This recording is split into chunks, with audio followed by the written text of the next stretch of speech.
team, welcome to Saturday skill work. We've got some core variations today.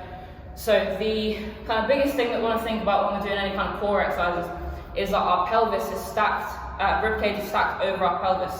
So if I'm here, everything's stacked. If I'm here, my rib cage is here, so it's almost kind of pointing that way, but my pelvis is there.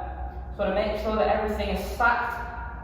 Almost, if we think of your kind of torso as like a Coke can or whatever drink in a can you want to think of it as. If we think of that as a can, we want to keep it nice and straight. We want to make sure that we've got those kind of that shape of the can that we normally have. We don't want to have like a kind of squashed can, crinkled can.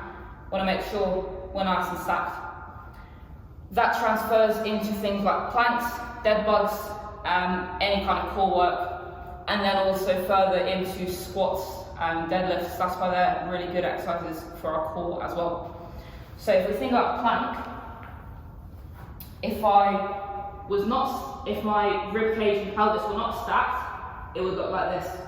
So my lower back is hyperextended and my rib cage is not over my pelvis. Whereas if I'm here, I'm in a nice straight line, everything's nice and tight, and my rib cage is strapped over my pelvis. That's going to get my core going, and it's going to protect me from any kind of lower back issues. If we think about dead bugs, same thing but flip the other way. If I lie down here, I've got a massive gap under my lower back, so my lower back is hyperextended. I can already feel it starting to hurt. Whereas if I tilt my pelvis, make sure that my lower back is flat on the floor, can't get under there, this is my stacked position.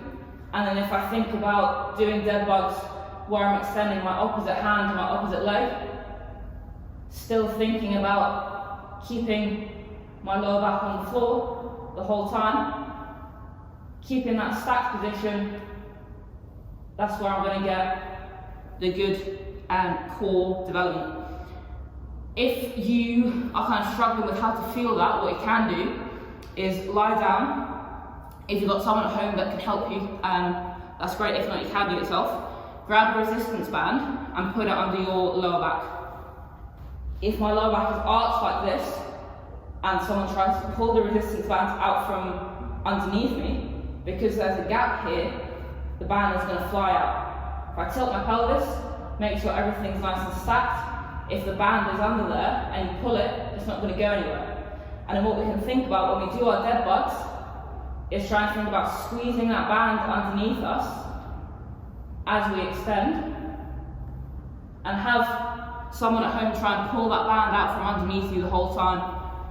If it doesn't fly out, great, that means that we're in the right position. If not, put it back, try it again, and really think about squeezing that band into the floor.